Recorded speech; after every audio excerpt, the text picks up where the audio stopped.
Assalamualaikum warahmatullahi wabarakatuh. Saya Nuriza Pratiwi. Halo, selamat datang di materi tahapan produksi pangan siap saji.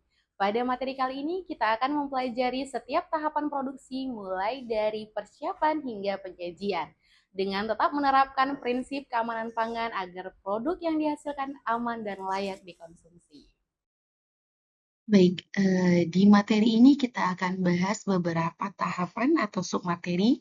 Yang pertama, penerimaan dan pemilihan bahan pangan, penyimpanan bahan pangan, pengolahan atau pemasakan, penyimpanan pangan matang, pengangkutan pangan matang, hingga penyajian pangan matang. Dan di tahapan ini, itu harus dilakukan secara berurutan. Nah, apabila terjadi kesalahan di salah satu tahapan, maka keamanan pangan secara keseluruhan dapat terganggu.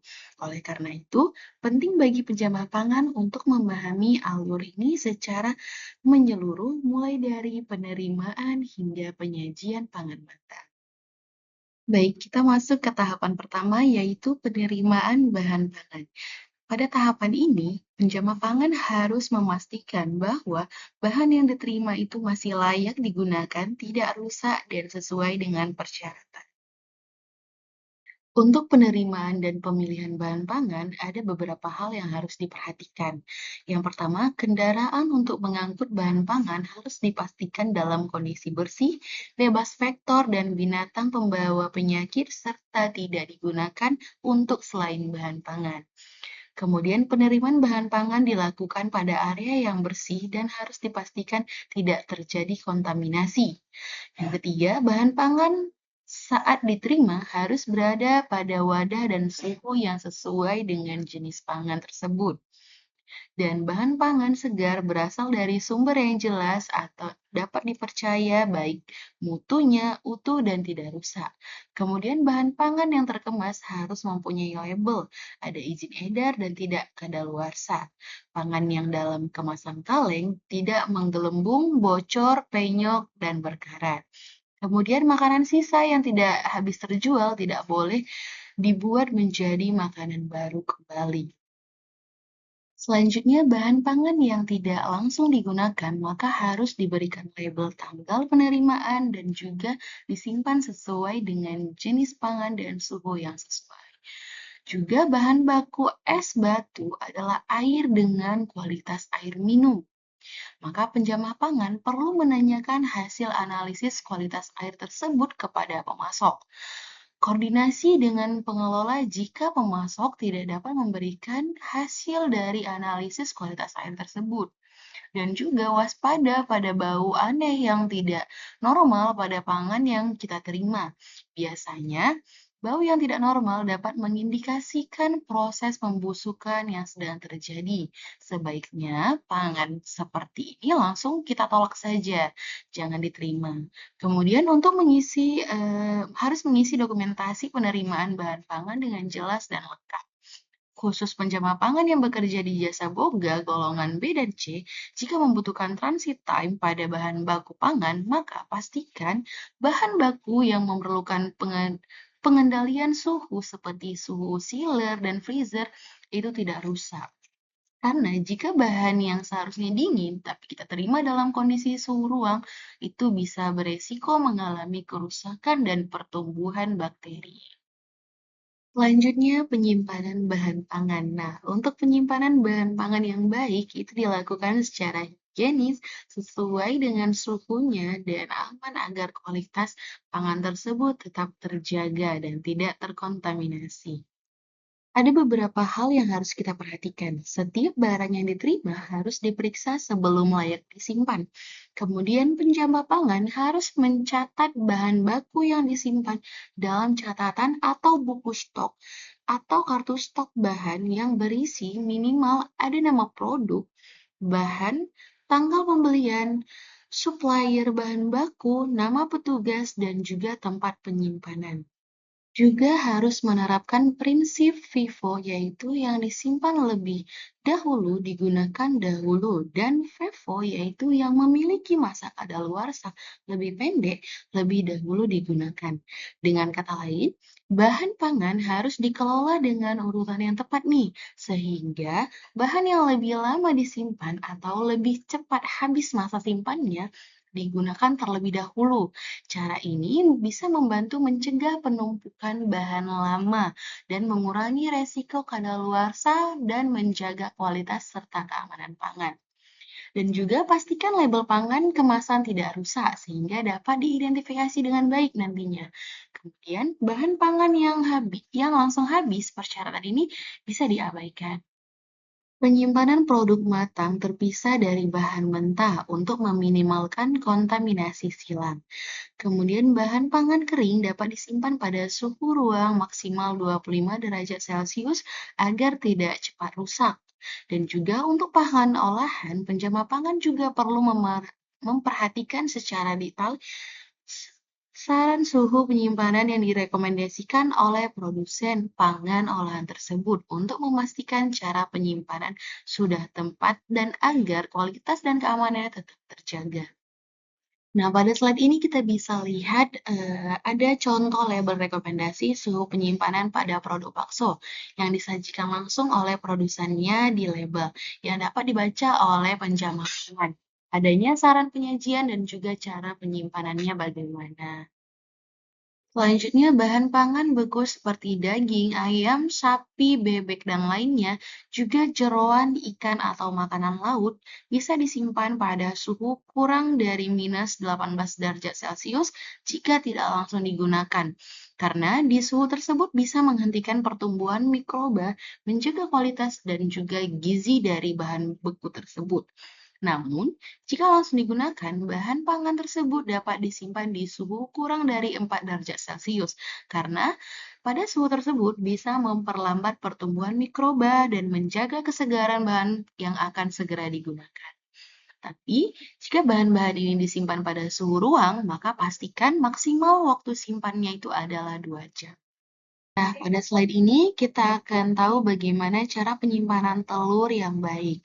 Nah, telur dapat disimpan pada suhu ruang maksimal 25 derajat Celcius tanpa pembersihan terlebih dahulu, karena lapisan pelindung alaminya masih utuh sehingga bisa lebih tahan terhadap bakteri. Namun, jika telur sudah dibersihkan dan dilakukan pencucian atau disinfeksi, maka telur tersebut harus disimpan pada suhu kurang dari 5 derajat Celcius karena lapisan pelindungnya sudah hilang dan mudah terkontaminasi. Nah, di gambar ini kita bisa lihat letak telur tersebut. Posisi penyimpanan telur yang baik untuk memperpanjang usia telur. Posisi ruang udaranya ada di bagian atas, itu dikarenakan bisa membantu menjaga kualitas telur nantinya. Bisa lebih lama penyimpanannya dan mencegah kuning telur bergeser. Untuk bahan pangan segar yang berasal dari tumbuhan seperti sayur dan buah-buahan dapat disimpan pada suhu 10-15 derajat Celcius untuk mempertahankan kualitasnya. Dan juga pastikan selalu memantau suhu penyimpanan dengan termometer yang sudah terkalibrasi agar suhu tetap sesuai standar dan kualitas pangannya tetap terjaga. Dan hasil pemantauan harus dicatat dalam formulir pemantauan suhu yang sudah disediakan. Nah, ini gunanya untuk semua data-data terdokumentasi. Jika TPP menerima bahan pangan jadi atau matang yang berkuah dan berprotein tinggi dan disimpan pada suhu ruang 25 derajat Celcius, maka makanan tersebut hanya bisa bertahan selama 2-4 jam sejak pengiriman dari pemasok. Setelah itu dapat dianggap telah rusak. Nah, jadi penjama pangan harus memperhatikan aspek ini dengan lebih baik lagi dan segera memasukkan bahan makanan jadi atau matang tersebut ke dalam ruang penyimpanan kurang dari 4 derajat Celcius. Dan jika ternyata makanan tersebut sudah melewati waktu 4 jam pada penyimpanan di suhu danger zone, yaitu 5-60 derajat Celcius, maka sebaiknya makanan tersebut langsung dibuang karena tidak aman untuk dikonsumsi. Bahan pangan yang berbau tajam harus disimpan dalam wadah yang tertutup rapat agar aroma tidak terserap ke bahan pangan lainnya. Dan tempat penyimpanan juga harus selalu diperhatikan dan terpelihara dalam keadaan bersih, terlindungi dari debu, bahan kimia, vektor, dan binatang pembawa penyakit lainnya. Nah, ini untuk menjaga keamanan dan higienitas pangan tersebut. Dan juga setiap bahan pangan ditempatkan secara terpisah dan dikelompokkan menurut jenisnya dalam wadah yang bersih, kondisi tertutup, dan taraf pangan, yaitu food grade. Dan ini gunanya untuk agar pangan-pangannya mudah diatur dan aman dan kualitasnya juga tetap terjaga. Nah, untuk semua bahan pangan hendaknya disimpan pada rak-rak atau palet dengan ketinggian atau jarak rak terbawah kurang dari 15 cm dari lantai dan 5 cm dari dinding dan 60 cm dari langit-langit. Jadi, untuk penyimpanan rak ini tidak boleh langsung berdempet dengan dinding ya. Harus ada jarak agar mudah dibersihkan. Dan juga penempatan bahan pangan harus rapi dan ditata tidak padat untuk menjaga sirkulasi udara. Dan juga bahan pangan seperti beras, gandum, biji-bijian yang menggunakan karung tidak boleh diletakkan langsung pada lantai karena nantinya bisa terkontaminasi karena bisa saja lembab atau sebagainya.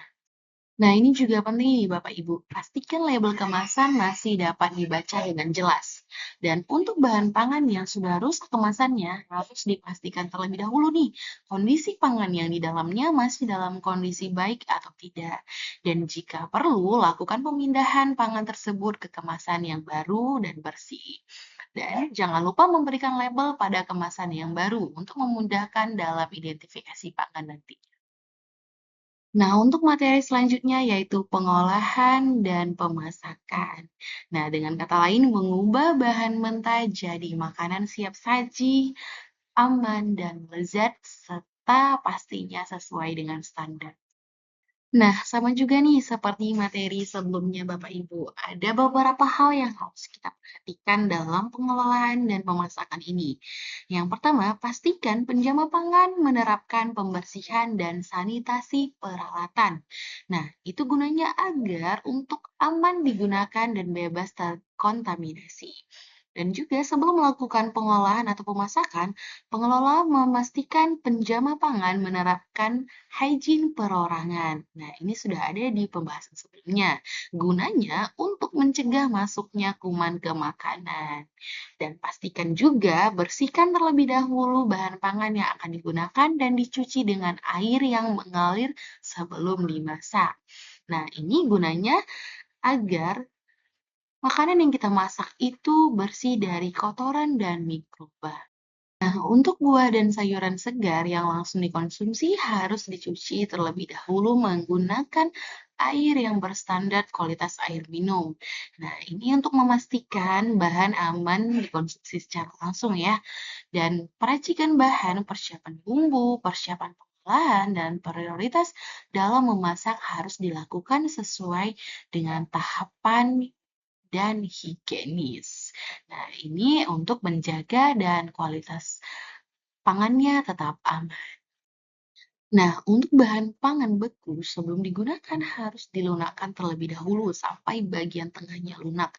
Nah, selama proses pelunakan ini, bahan pangan harus tetap di dalam wadah tertutup dalam bungkus. Dan beberapa cara pelunakan yang dapat dilakukan adalah dengan cara bahan pangan dibeku dari freezer ke suhu lemari pendingin sekitar 8 sampai 9 jam. Kemudian bahan pangan beku yang dikeluarkan dari freezer bisa juga dilunakkan langsung dengan cara microwave.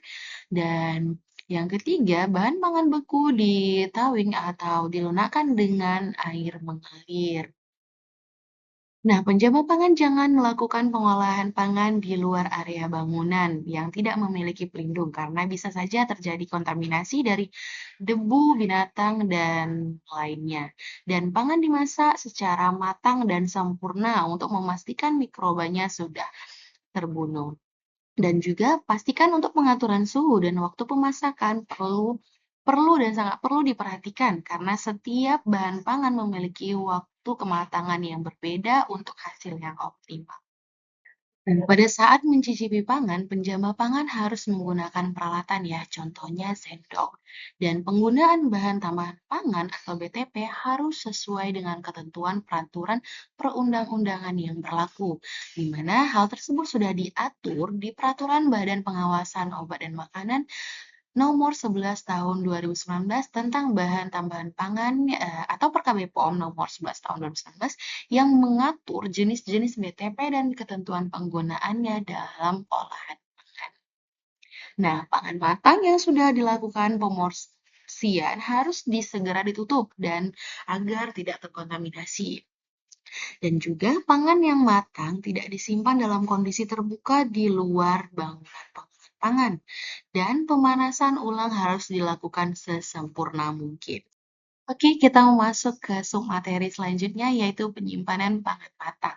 Nah, dengan kata lain, menyimpan makanan yang sudah masak dengan suhu, wadah, dan urutan yang tepat itu bisa menjaga keamanan dan kualitas serta kesegaran pangan tersebut. Ada beberapa hal yang harus kita perhatikan dalam penyimpanan pangan matang. Di antaranya, wadah dan tempat penyimpanan pangan matang tidak boleh dicampur dengan bahan pangan mentah, dikarenakan ini untuk menjaga atau mencegah kontaminasi silang. Dan wadah penyimpanan pangan matang harus terpisah untuk tiap jenis pangan.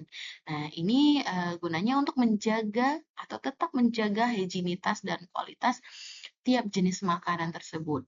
Dan untuk penjama pangan yang bekerja di jasa boga, maka harus menyimpan satu porsi pangan matang sebagai bank sampel dalam plastik steril dan disimpan pada suhu kurang dari 5 derajat Celcius selama 2 kali 24 jam.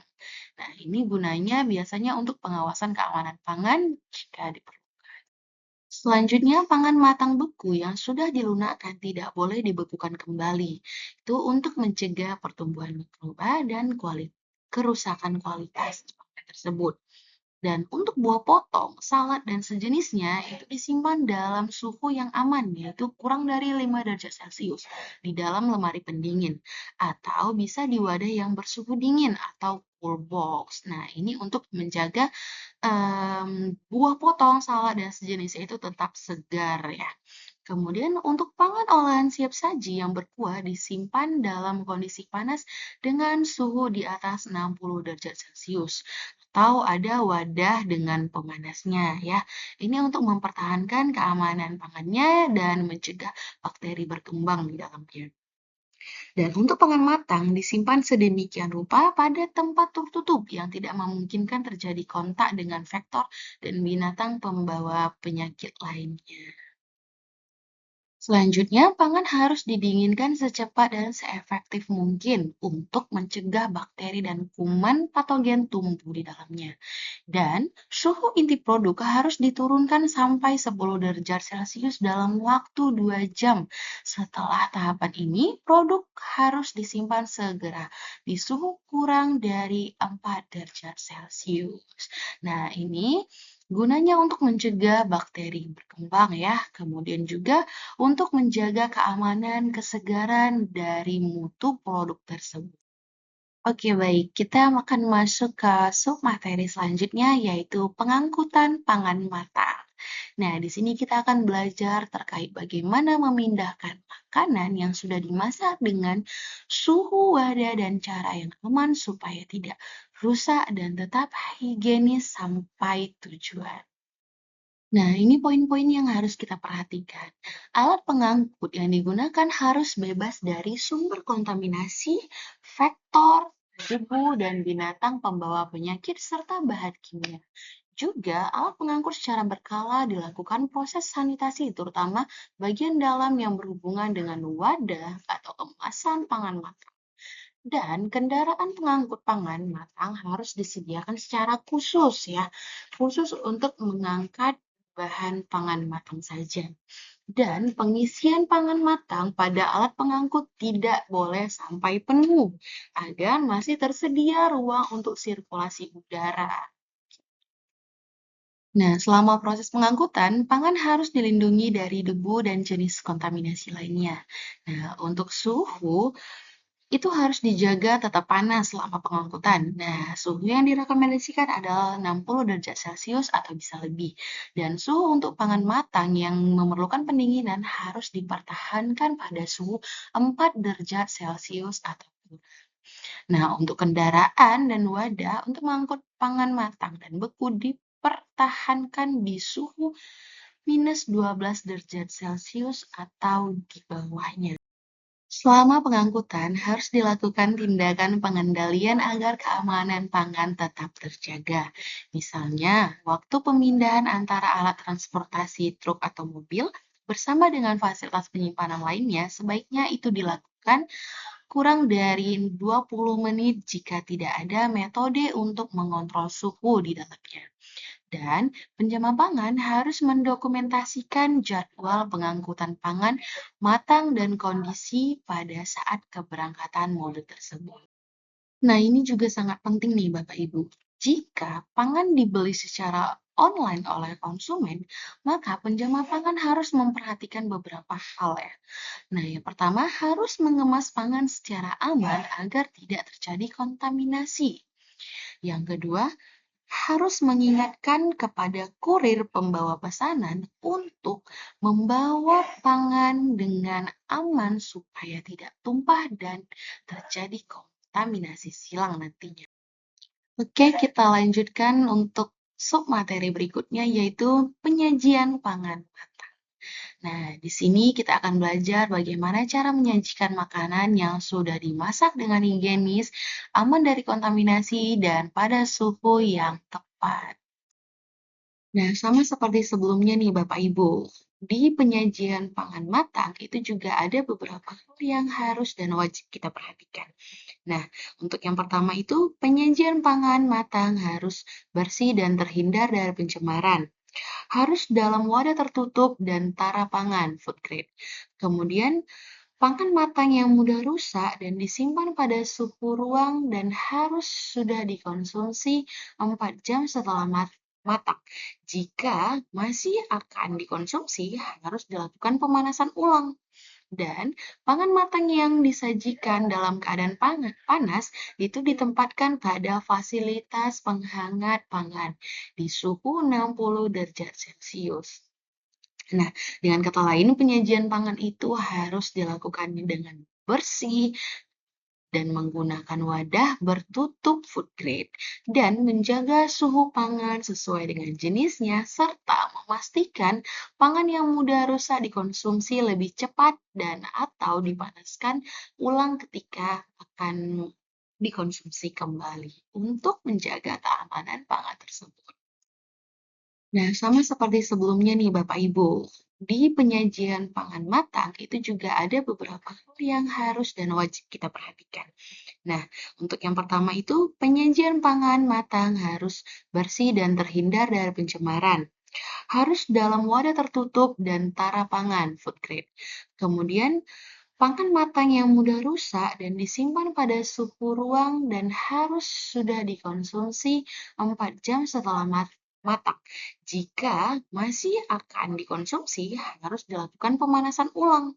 Dan pangan matang yang disajikan dalam keadaan panas itu ditempatkan pada fasilitas penghangat pangan di suhu 60 derajat Celcius. Nah, dengan kata lain, penyajian pangan itu harus dilakukan dengan bersih dan menggunakan wadah bertutup food grade dan menjaga suhu pangan sesuai dengan jenisnya serta memastikan pangan yang mudah rusak dikonsumsi lebih cepat dan atau dipanaskan ulang ketika akan dikonsumsi kembali untuk menjaga keamanan pangan tersebut. Nah, untuk pangan matang yang disajikan dalam keadaan dingin itu ditempatkan dalam fasilitas pendingin ya, seperti cool box atau lainnya, untuk menjaga suhu pangan tetap berada di bawah kurang dari 5 derajat Celcius. Dan penjamah harus selalu mengontrol suhu penyimpanan ini selama penyajian. Dan jika suhu sudah di atas 4 derajat Celcius, maka pangan harus sudah dikonsumsi maksimal 2 jam. Pangan matang yang disajikan di dalam kotak atau kemasan itu harus diberikan tanda batas waktu aman untuk boleh dikonsumsi. Adanya nomor SLHS, merek atau nama usaha, dan juga lengkap ada alamat nomor telepon yang bisa dihubungi untuk seluruh konsumen dan harus disegel untuk mencegah terjadinya tumpah nantinya. Nah, ini dilakukan untuk memberikan informasi keamanan pangan tersebut kepada konsumen atau yang mengkonsumsi. Bungkus makanan yang menggunakan kantong plastik tidak boleh ditiup sebelum diisi oleh makanan.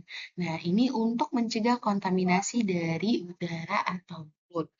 Dan pada saat penyajian dalam bentuk prasmanan itu harus menggunakan piring yang bersih untuk setiap sajian baru. Nah, itu untuk menjaga higienitas dan mencegah penyebaran bakteri nantinya.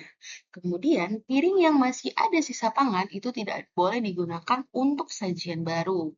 Nah, dan pangan matang baru tidak dicampur dengan pangan matang yang sudah dikeluarkan, kecuali apabila berada pada suhu 60 derajat Celcius atau lebih ataupun 5 derajat Celcius atau kurang dari derajat tersebut dan tidak terdapat risiko keamanan pangan. Nah, ini gunanya untuk memastikan keamanan pangan dan mencegah pertumbuhan mikroba. Selanjutnya, jika menggunakan dekorasi atau tanaman, jangan sampai mengontaminasi makanan. Contohnya, tanaman dekorasi tidak boleh ditempatkan di antara meja penyajian pangan yang memungkinkan tanaman jatuh atau mengkontaminasi pangan yang disajikan. Dan dekorasi seperti lidi, plastik, atau ornamen bukan pangan lainnya, itu harus dipastikan bersih dan sebelum disimpan di atas makanan. Selanjutnya, penanganan pangan matang sisa dan penyajian pangan siap saji. Yang pertama, pangan matang sisa yang sudah melewati batas waktu konsumsi atau tidak disimpan pada suhu aman tidak boleh dikonsumsi kembali karena beresiko menimbulkan penyakit ya. Dan yang kedua, pangan yang berkadar tinggi, contohnya seperti sayur kuah atau salad, nah, itu digabungkan ketika menjelang waktu penghidangan supaya makanan tidak cepat rusak atau basi. Dan yang terakhir, pangan yang tidak dikemas harus disajikan dengan penutup, misalnya menggunakan tutup saji atau ditempatkan di lemari display tertutup, sehingga tetap higienis dan terlindungi dari debu, serangga, atau kontaminasi lainnya. Selanjutnya terkait pemorsian bahan pangan, ini juga tak kalah penting. Saat melakukan pemorsian, pastikan semua peralatan dan wadah tetap bersih agar tidak terjadi kontaminasi. Dan untuk produk yang harus disimpan di suhu dingin, pemorsian dilakukan di area bersuhu terkontrol. Namun jika harus dilakukan di luar area dingin, maka harus dilakukan dalam waktu kurang dari 30 menit supaya kualitas dan keamanan pangannya tetap terjaga. Selanjutnya terkait penyajian makanan dalam porsi. Nah, setiap porsi makanan itu harus diletakkan dalam wadah sekali pakai atau wadah reusable. Nah, yang sebelum digunakan telah dibersihkan dan dicuci dengan benar dan juga disinfeksi.